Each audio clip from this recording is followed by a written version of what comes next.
For this tutorial, we are assuming that you are not using Music One's traffic and billing system. If you're using our Trifecta software, then there are other important spot break options that we will help you with personally. This video is for the stations that are using separate traffic and billing software to schedule their advertising.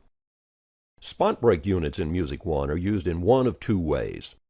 It depends on whether you're going to have your automation system do the final merge of the music and the advertising schedules, or if you're going to have Music One import the advertising schedule file and then deliver a fully merged log file to your playout system.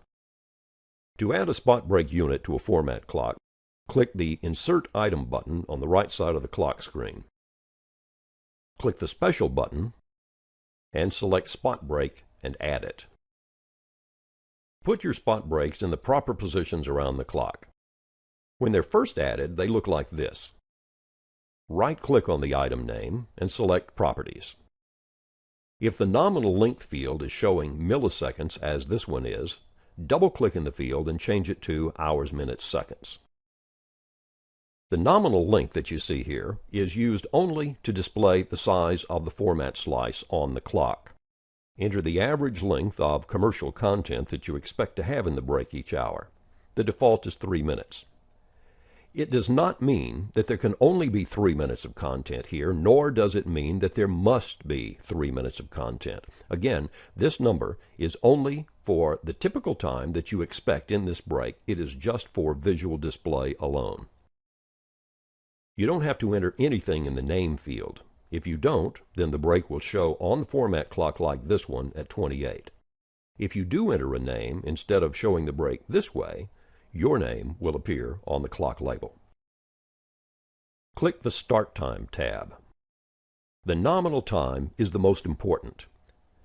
What you enter here must match the formatting of the breaks in your traffic and billing software formatting.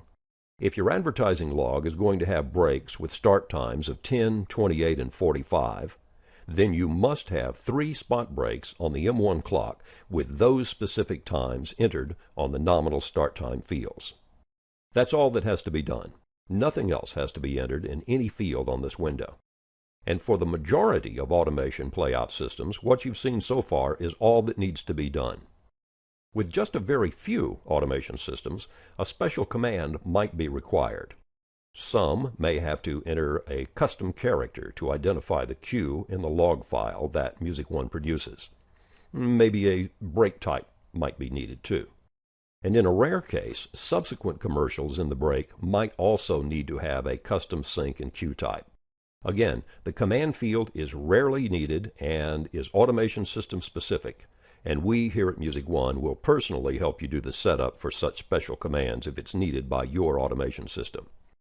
Now, as I said at the start of this video, spot breaks will either put a spot break marker in the log file M1 produces so your automation system can do a proper merge, or the spot breaks are used by M1 itself to import the advertising schedule and do the merge. That is determined on the System Settings Traffic Import screen. If you have none entered here, then M1 is going to export a merge marker. If you have anything else here, M1 is going to import the advertising schedule itself.